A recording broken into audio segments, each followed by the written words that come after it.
Hello,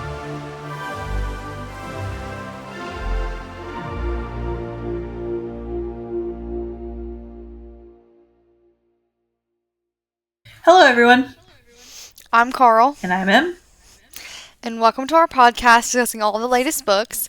This is Season 3, Episode 6, and today we are discussing The Spanish Love Deception by Elena Armas. Super excited. As always, we will save our ratings until the very end. We promise to give you all of our honest opinions on all the characters, chapters, and scenarios. We don't mean any harm to any of the authors. This is solely our opinion, and as always, we promise to call them like we read them. Period. Some trigger warnings for this book and episode include references to sex and nudity on page sexual content, alcohol mentioned, parents with terminal illness, age gap and grooming relationship, like a teacher and student relationship, slut shaming, bullying, workplace misogyny and sexism, an eating disorder and dieting, fainting, and hospitals. So, as always, be sure to take care of yourselves. Spoilers will lie ahead. If you don't want to hear how this book ends, please pause here, go read the book, and come back to this episode. Are you ready to get started? Let's get into it.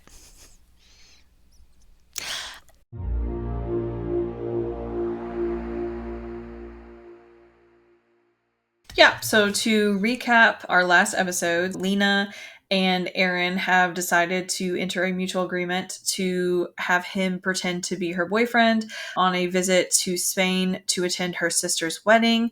Lena and Aaron are sworn enemies in Lena's mind, and Aaron is breaking down some walls where we find out that Aaron is not maybe the sworn enemy that Lena has thought he is. Left off with them just now landing in Spain. Has kind of had a panic attack. He's assured her that they're in it together. And so they go and meet with Lena's parents. They end up going to a 2-bedroom apartment that Lena's parents rent out. Lena decides they are not going to sleep in the same bedroom. So she takes him across the hall to a smaller bedroom that has a twin-size bed that will not fit him. When he goes to try to make the twin bed work, it buckles under his weight.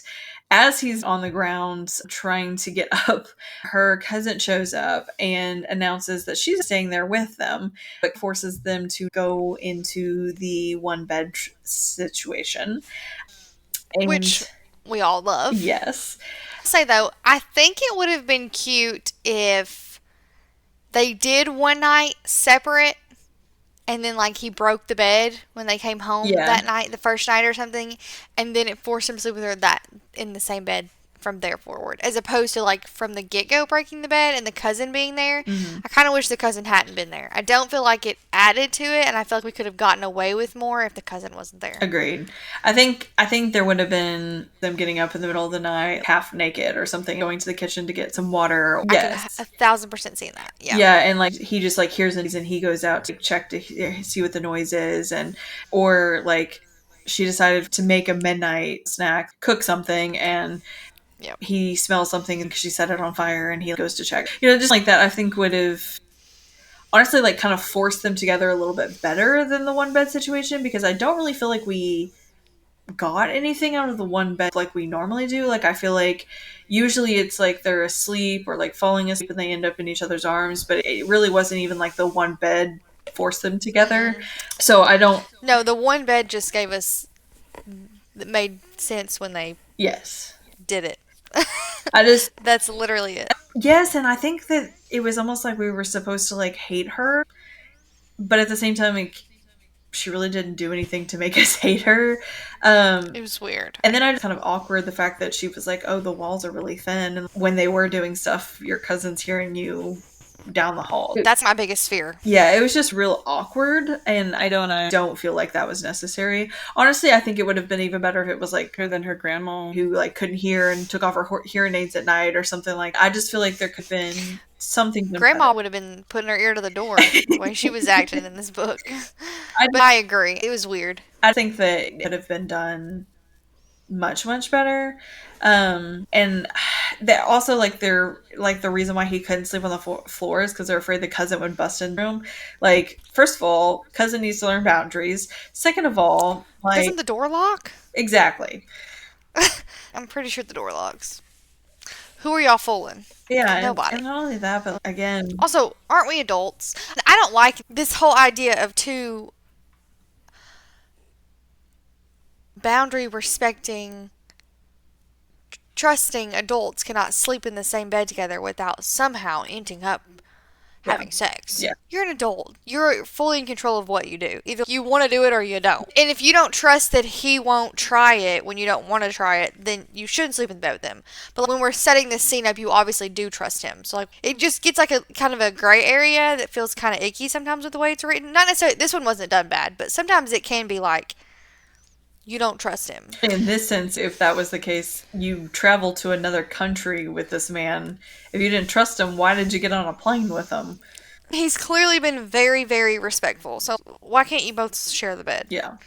I don't know. If it was me, we share in bed. I do have friends that are like, I guess, like only kids that have never shared the bed even with friends, and they're always like, no, that's so weird to me. I've had sleepovers and we all crammed in the bed. Like, Yeah. I don't know. So it just seems strange to me how we always are like, oh no, oh, he can sleep on the floor.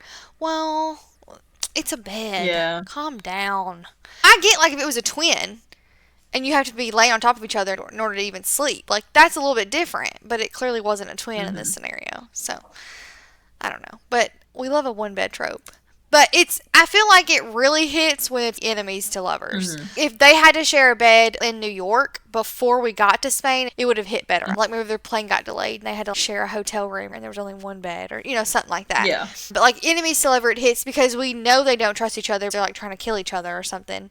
And they end up cuddled anyways. And like that's when it's like, oh, okay. You know what I mean? Like it really is like opposites. I honestly This would have didn't have that. loved like a little bit. They woke up in each other's arms, and then they woke up and were like, "Ew, I can't believe you were like touching me," moments. Even then, I think it would have made it a little bit better. Yeah. Like we still would Played have, into the one bed trope. but still got like the enemies to lovers kind of aspect. By the time we got to Yeah. Spain, it was like friends to lovers. It wasn't really more than that. I agree.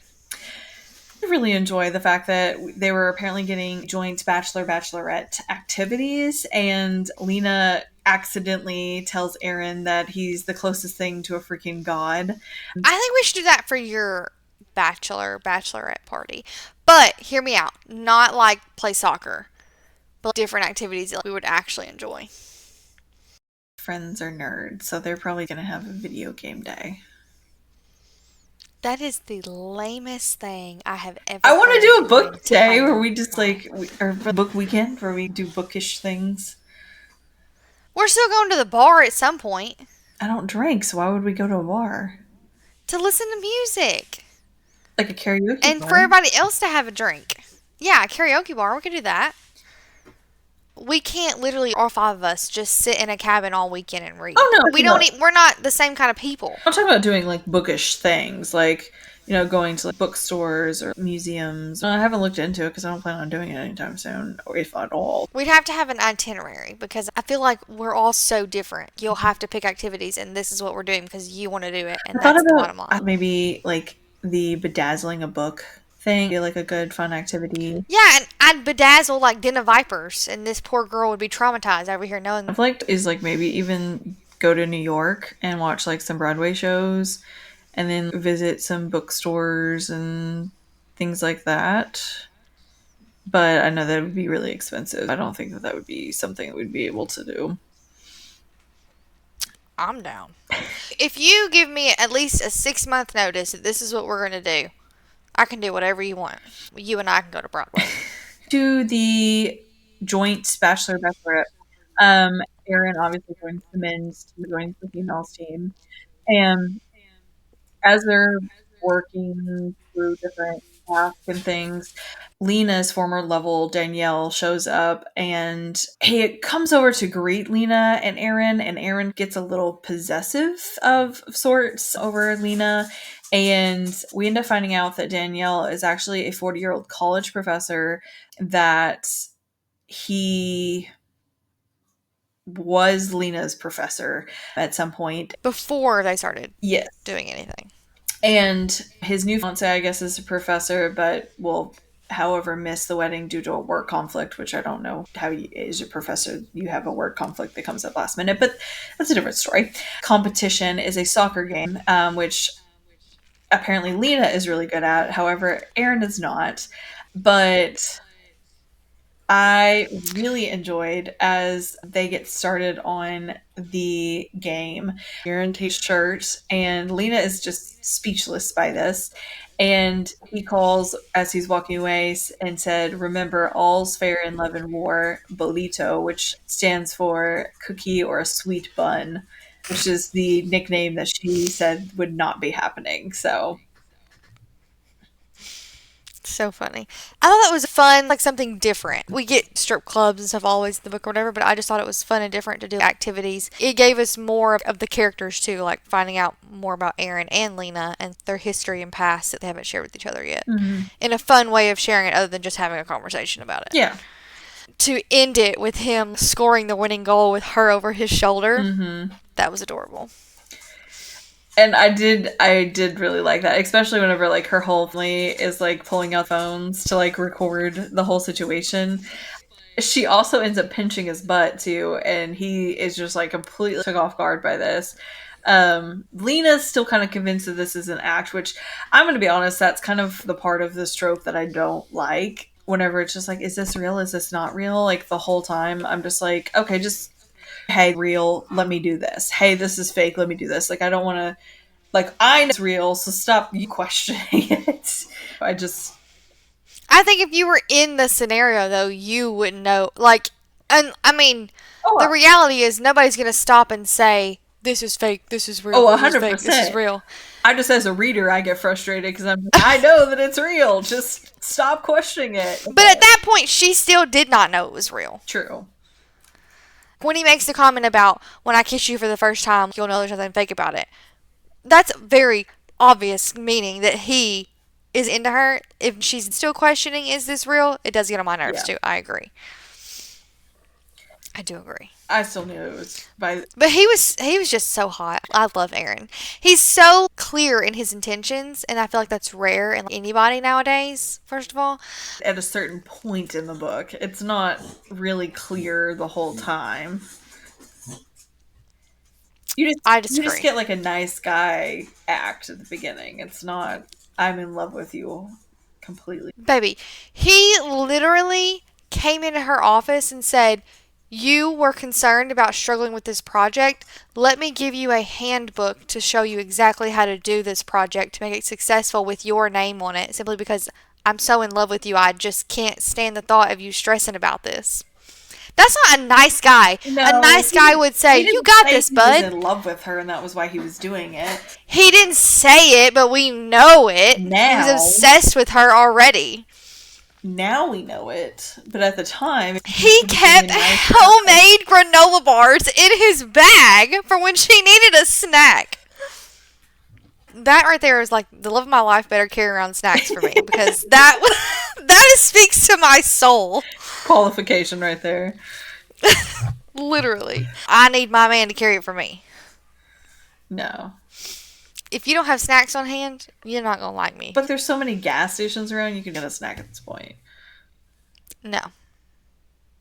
Yeah. I could. I shouldn't have to. She should just guess when you're going to want a snack and have it on standby. He should know. I'm pretty consistent. I want a snack every day. Maybe a couple times a day. About mid-morning and about 10 a.m. and 3 p.m. I'm ready for a snack. What you're telling me is you really like Aaron because he fed her all the time. That's why I really liked Lucas in book 2.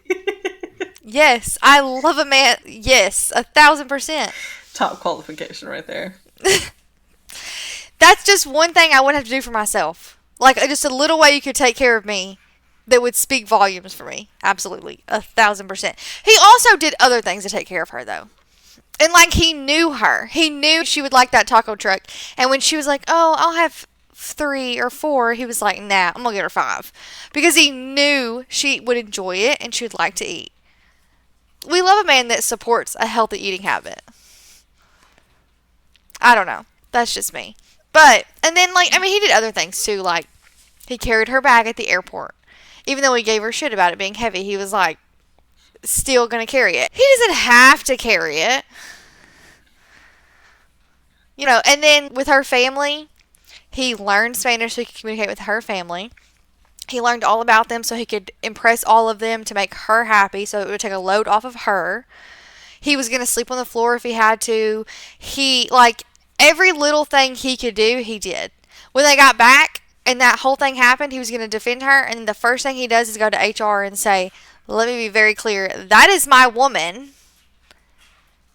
Whatever the company policy is, we'll get in key with it, I guess, unless it says I can't be with her, and then we got a problem. That's hot. What man do you know that would think about an HR policy? Yeah, but that's at the None. end of the book. He's thinking about it the whole time.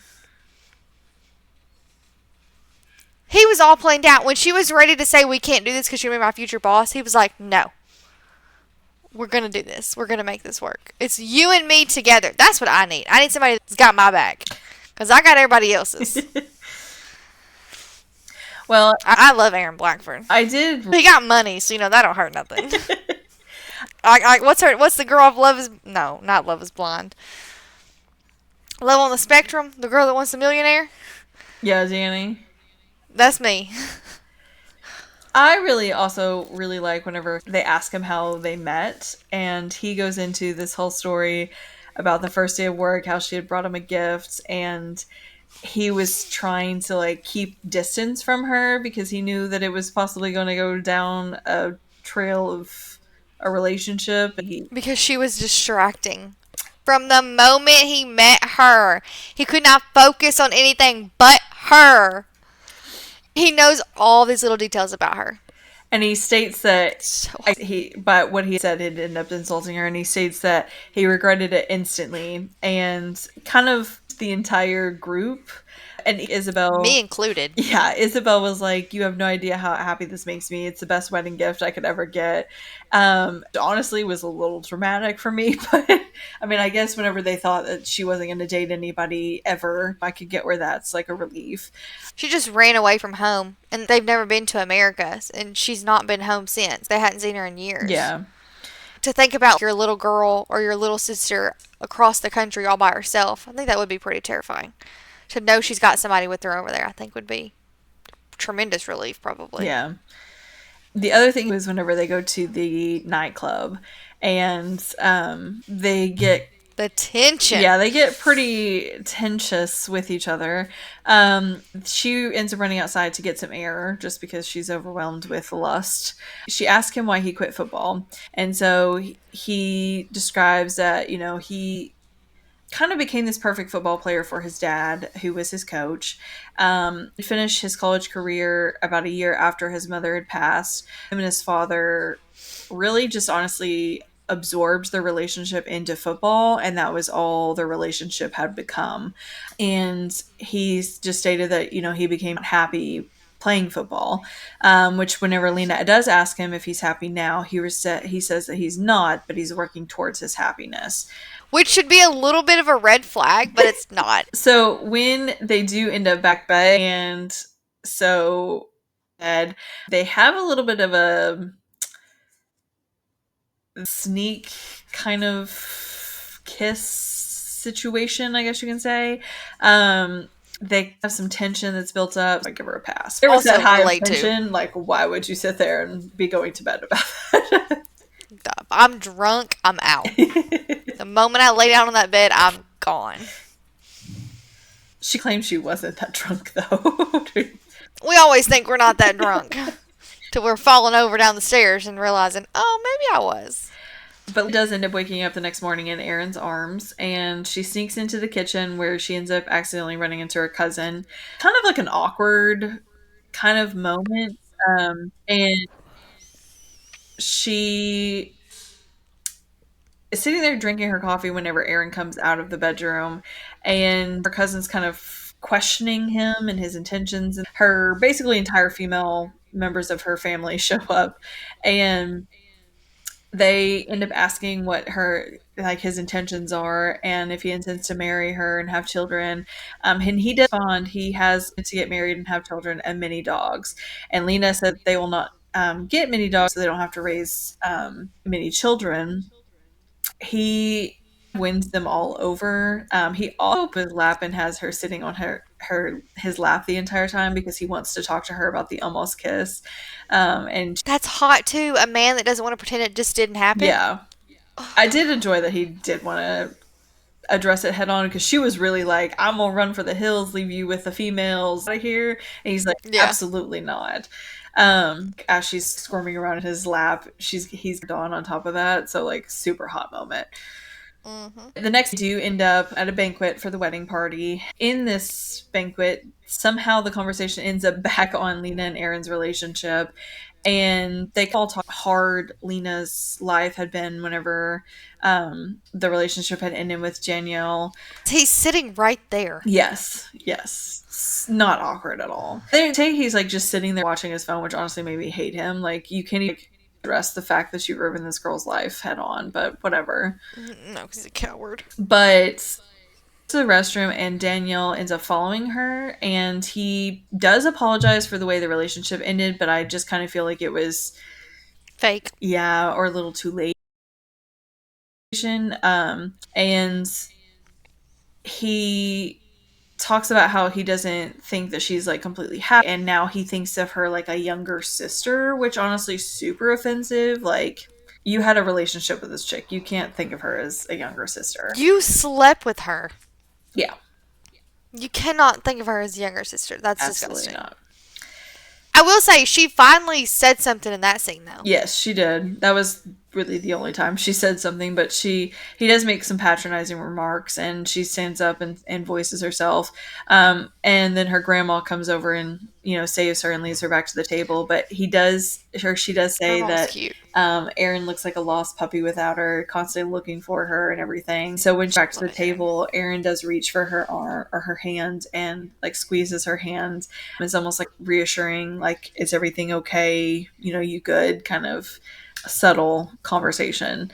And Hmm. say anything much more for the night. Whenever they do return home, getting into her head about her conversation with Danielle, and Aaron makes her sit between his legs, so she can explain like what happened between her past relationship, which we do finally get the full story. So she explains that she had been his student and they started dating when she was no longer his student.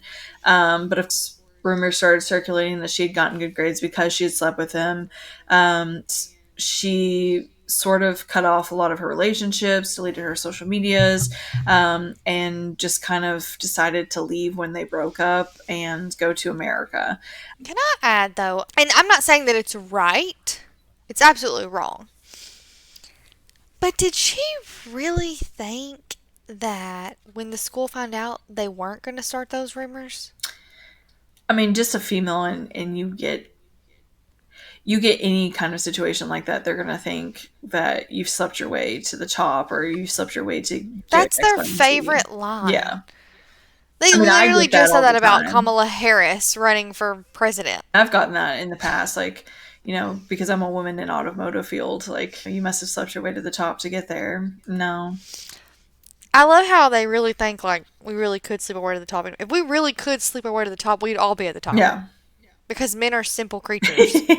If that's all they think that it takes to get us to the top, then yes. We would all be at the top. We would run this world. It's just, but like it also felt very naive of her to assume, like, Not assume that it would happen, yeah.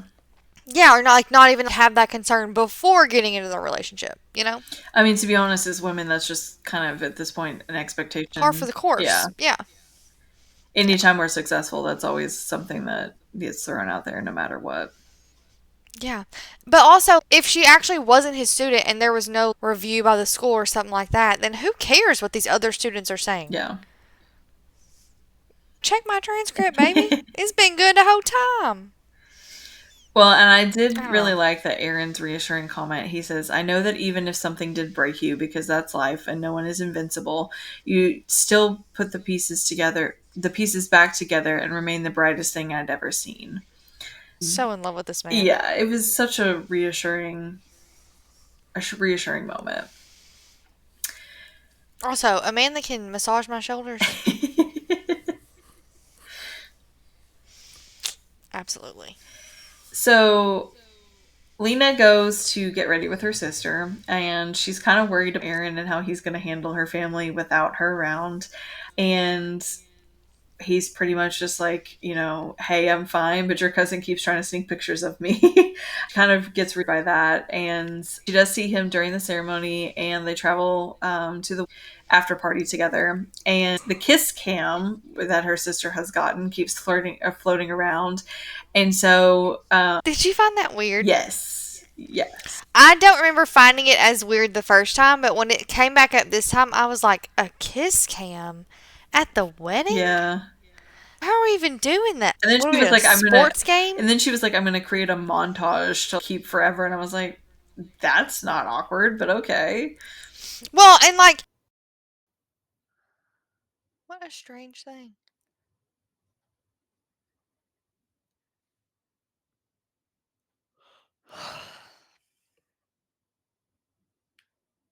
It was weird to me. And like, did she give pictures of like actual couples so that the kiss cam person would know these are people that I would actually like want a montage of kisses from, as opposed to like some random new girlfriend that came with somebody's cousin to the, you know what I mean? Like, I thought it was just like they have it like baseball games or something. Like I just assumed it was just like random, and honestly probably got some of those that's my brother, that's my dad kind of situations going on. no, I agree. That's how I pictured it. But like that's what I'm saying. Like, was there more to it? Like, would she have, been like, I want one of my mom and dad, I want one of aunt and uncle, Yeah. whatever, so that I can have these to document it, and it would be like a really cute, loved up video from the wedding. Or did we Still find that literally weird. do we just let it scan and get whoever it got? To me, if it was like a video of like, this is what's worked for our love, this is how we've been together for so long. If it was something like that, could completely understand. But you wanting a video of like two people in your family making out, that's weird to me. It would have made more sense to me if they had said like that's how they met, was like on a kiss cam or something, Yeah. and like tied it in somehow. But Yeah. it was so random and felt like creepy. Kind And of then forced. they don't even end up on the kiss cam. So then I was like, No. it really didn't matter, other than it built tension to where she was about to burst out of her skin. But we could have done that simpler. I don't know. I did like though that he pulled her away because he didn't want their first kiss to be on the camera. Like I did think that was really sweet. Oh yeah, it was hot. But basically, she just like as soon as they kissed, she was like, "Let's go Ready to to Pound go. Town," and he was like, "Whoa, people can come by. Let's go back to the reception." But honestly, didn't last very long before they were back in the room and going to town. But It was a long scene too. I would really like to say that this summary states the experience is gratifying for the both of them. That's hilarious. Okay, I guess that's a nice way to say they both Yeah. came. I think it's funny though. Okay, so I listened to the book this time instead of reading it. You never realize how long sex scenes are until you're listening to them. Oh yeah. And then you're like, Especially in a is it public place. ever gonna stop? I drove like 2 hours home this morning and finished the book, and the like end scene that was happening or whatever, and I was like, dude, how long is this sex scene gonna last? This is crazy. Like, it was just like me driving down the road listening to this. It was so awkward and weird. And like reading it, like I wouldn't even have blushed. Like I can read it with like a straight face. You'd never know what I was reading was that filthy. Mhm. But listening to it is a whole different story, especially when it's like, I Carly don't know. blushes real bad when she listens to it, but when she reads it, It it's doesn't make fine. any sense, but I cannot listen to somebody else read it and I get all shy. But when I'm reading it, it's just like, oh, okay. I can't explain it. But it had me thinking like, what if I got into a car accident and this is just playing? and here come the police, and this audiobook is just playing the sex scene. I might as well die. Like, what the heck? You probably would die of embarrassment, so that was Ugh. valid. Yeah. They did end up flying back home shortly afterwards, and Nina starts worrying about her relationship since Aaron's now her boss. She talks about how she needs to, they need to talk about it and everything. And he just says, hey, let's just spend the evening, you know, together, and then we'll go in the morning and we'll figure this out. I loved that. That, no, no, look at me. Come home with me. We'll figure this out together. Sold. Absolutely. Any day of the week. Like, what the? Oh my gosh. I really enjoyed the fact that Rosie, is messaging her like, "Are you okay? Like, where are you at?" And she's like, "I'm coming over. I want to hear all about it." She's like, "I'm actually not going There. home tonight." And Rosie was like, "Oh my god, give me all the deeds." And then because she's in the bathroom for so long, Aaron knocks on the door and he's like, "Hey, you good? I'm fixing to come in if you don't answer me." But after they get settled in, they go out for fish tacos again. And whenever they're out, they kiss in public. And Lena thinks she spots a member of Gerald's team watching them, but she kind of just brushes it off. Which foreshadowing. Hello. Yes. So very next chapter, her and Rosie are sitting gossiping about what happened in Spain. And Gerald comes up and taunts Lena about achieving everything she has by sleeping with the boss, which honestly, he Doesn't even make literally he sense. literally just got promoted. How did you He's get not even the boss anything? yet. Yeah, so like how did she get anything? And she worked there before him, and she's had the Yeah. same position since he's been there. Which honestly that's another thing that kind of bothered me about the whole Lena aspect was like, oh my god, I'm so triggered by the words. And I'm just like, okay, first of all, valid, but at the same time, think about it logically. Doesn't quite make sense how you got anything because of Aaron. If anything, Aaron got things because of you because you've been there longer than him. So, Yeah. All I wanted her to do was break his jaw. yes, My thought process is you can't run your mouth if you can't move your jaw. true. But whenever Aaron arrives, he asks what's going on. Lena refuses to say something, but Rosie does. And when Aaron Which good for turns, her, because I thought if she keeps her mouth shut, we're gonna have mhm, problems. yeah. Because if that was you, I would have done punched him in the jaw. I don't care. Who are you talking to? I would punch him in the jaw, but I know you would have done it already, I, so he I wouldn't the need first to. after the first sentence left his mouth, I'd already been up and swinging. I probably would have to be the one pulling you off of him so that way you didn't end up arrested. So, Because who are you talking to? Literally, who are you talking to?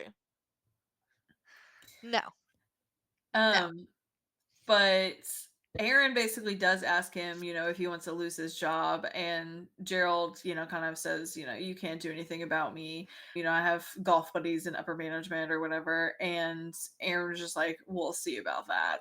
No, he said, I don't care about your golf buddies. I will ruin you. Yeah.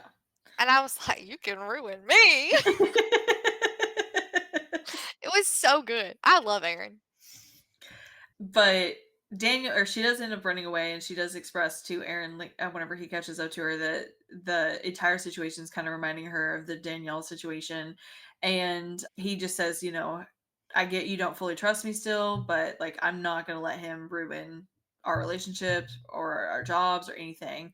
And she just is standoffish about the situation, which kind of just makes him walk away. And so that night, Lena and Rosie end up spending time together where they're watching movies and crying. And Lena asks Rosie if Dune's love is worth pursuing. And Rosie responds, when you find that kind of love, time stops mattering, which I found really sweet. However, Lena So, still doesn't talk to him for 3 days. well, so this might also help. And I don't know why it doesn't like go into more detail in this book about it. Maybe she hadn't decided this yet. I don't know. But Rosie is actually a romance author Hmm. in the next book. She is trying to like write a book and get off of her, like, and become an author full time instead of working at this job. Okay. So, like, it makes sense that she's like very Yeah. like true I love think and I think that would have been romance.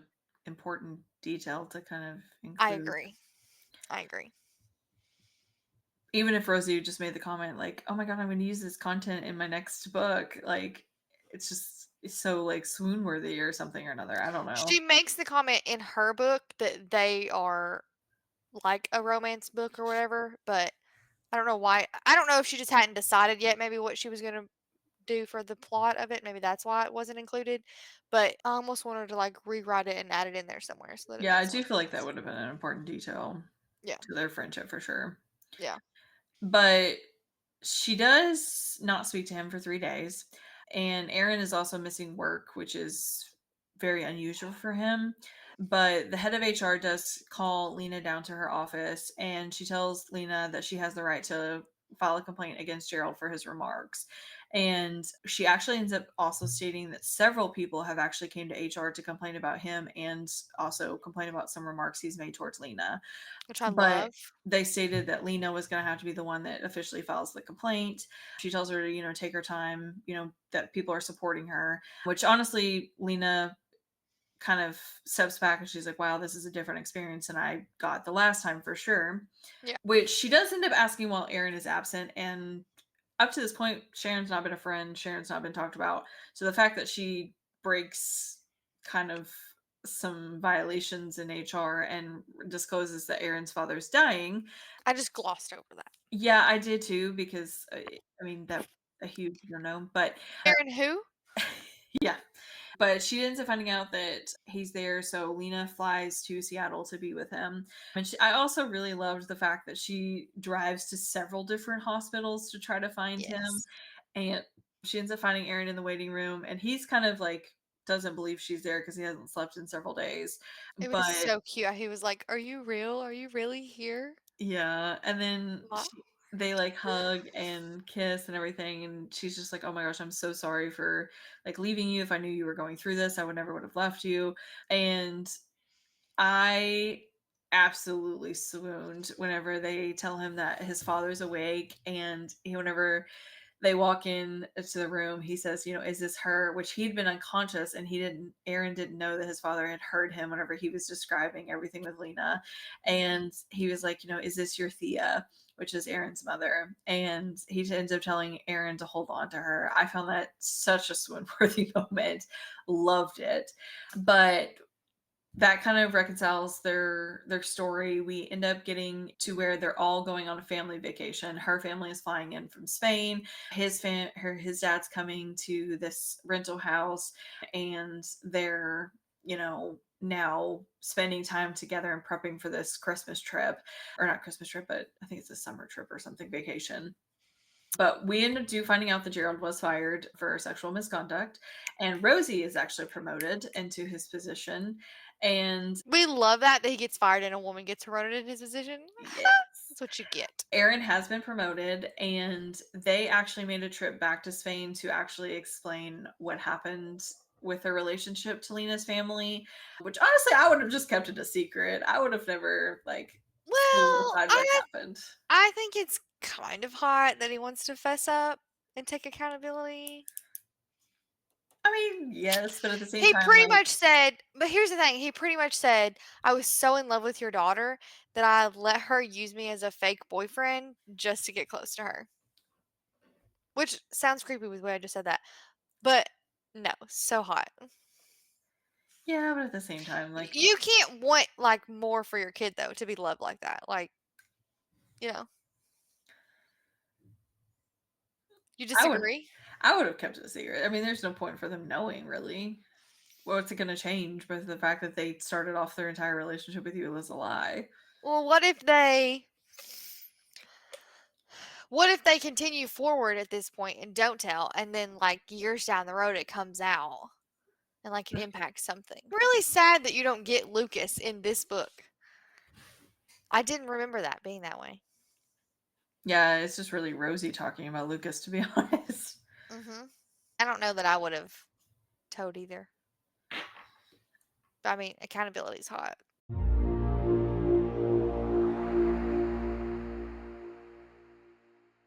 So, what is your final thoughts and ratings? So, let me preface this by saying that I read this book a couple years ago, and it was like when I first got back into it. Rereading it, I might have lowered it a little bit, but I decided not to because, like, it still just makes me so giddy, and it's such a cute little fun romance. And like, there is like a third act breakup, but it's not like extremely severe. So it's not like a total 180 and then you're just like devastated and not living back together or whatever, which some books are. You're like, wait, was this a happy ever after? Yeah. Or did I just set myself up to be horrified? But so my rating is a 5. I do have some notes that I would probably give the author that I think would make this even better. But I love it. I love Erin Blackford. I love Lena. Like, I kind of like breeze past the things that like don't match up with her and stick to more like what really is happening for her in the book. I do wish she was a little bit more of a spitfire like she was described by her parents and stuff, but for me it didn't ruin it enough that I was going to decrease the rating. I love this book. So, what about you? So I started at 3, go up or down from there. And I have to say, probably the first part of the book kind of ruined it from being a 5-star for me.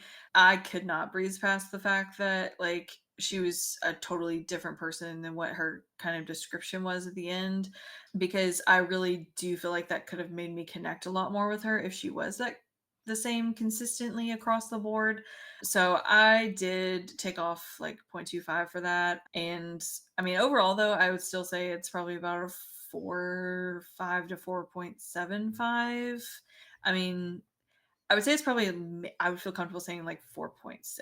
Like it was good. It was, a good comedic kind of book as well, which I was kind of shocked by that it had some comedy in it. But I really think that the entire front part of the book before they go to Spain needed to be rewrote to make us connect better with the characters, to make us have a consistent character base. I mean, I understand like a character arc, but it's not even like arcing with a character. It's just kind of like, whoop, we're a different, person. So it didn't have a consistency or even like a stream smooth line to what that character is. So I did have a little bit of an issue with that. So I would say probably like 4.6 is where I'm most comfortable at staying at, because I mean, overall it was good. I really did love the ending. I do like Aaron. He's a really great person. You're more so like golden retriever kind of vibes with your men you read. I'm not so much. I like a good healthy distance, respectful distance. So, That is um, so not accurate. yes, Noah Riley is 1,000% golden retriever boyfriend, and he's your I top would book say boyfriend. he's about the only one in the top that's like golden retriever. No, your Yeah. Mile High series, Okay, Ryan. Yes. Well, your I'll Cowboy keep the last series. one. Okay, Should maybe I that's. just continue to name But characters? yours is like, mine's like respectful from a distance golden retriever. That doesn't even make sense. Yes, because they're not just like, let me Golden get retrievers are on. clingy No, yours is like, let me get on my hands and knees and roll out a red carpet for you and dust all the dirt off of the ground so you can walk on clean dirt. because I deserve to be worshipped. That's great for you. I'm like, okay, you can be obsessed with me, but you don't have to be like on your hands and knees cleaning dirt off the ground for me. Then he's not obsessed with you. Yeah. They can be obsessed in different ways. No. If you're not You like the obsessed, princess treatment. duh. I deserve to be taken care of. I'm not disputing that. It's just not my vibe. Here's what's funny, okay? There's only two ways to be obsessed in this show. Either it's princess treatment or it's stalking. And I'm into both, but neither of those are what you're talking about. There's a healthy golden retriever that I'm okay with, but Okay. the Sure. princess treatment is just a little too much. I don't think it's princess treatment. I don't actually need you to roll me out a red carpet. But That's pretty much what every one of the men that you have in your top are doing. no, they're not. Keeping a snack in your bag for me because you know I get hangry is not princess treatment.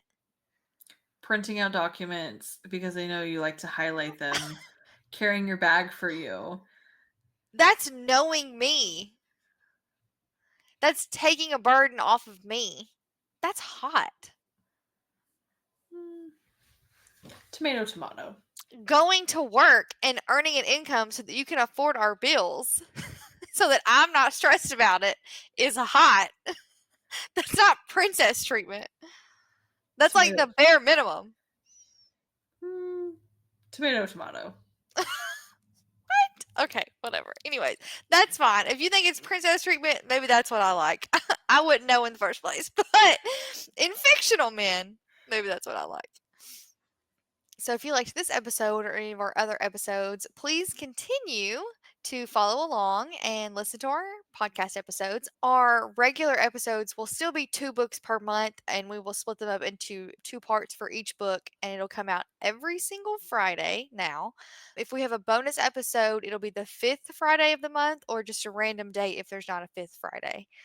We do have extra content, a community chat, and more on Patreon if you'd like to join over there. You can also send us book suggestions, comments, or general inquiries to our email at likewereadthem at karlandempodcast.com. You can also join us on Fable, Facebook, TikTok, and Instagram for more engagement from us in the latest news. Karl, do you want to let them know what our next read is? Okay, so on April 18th, we'll be discussing part 1, I guess, of the Love Theoretically by Allie Hazelwood. Very excited for my little women in STEM romance. Not sure that Emily's going to be as excited, but we shall see. We shall see. The blurb for that book is: the many lives of theoretical physicist Elsie Hanaway have finally caught up with her. By day, she's an adjunct professor toiling away at grading labs and teaching thermodynamics in the hopes of landing tenure.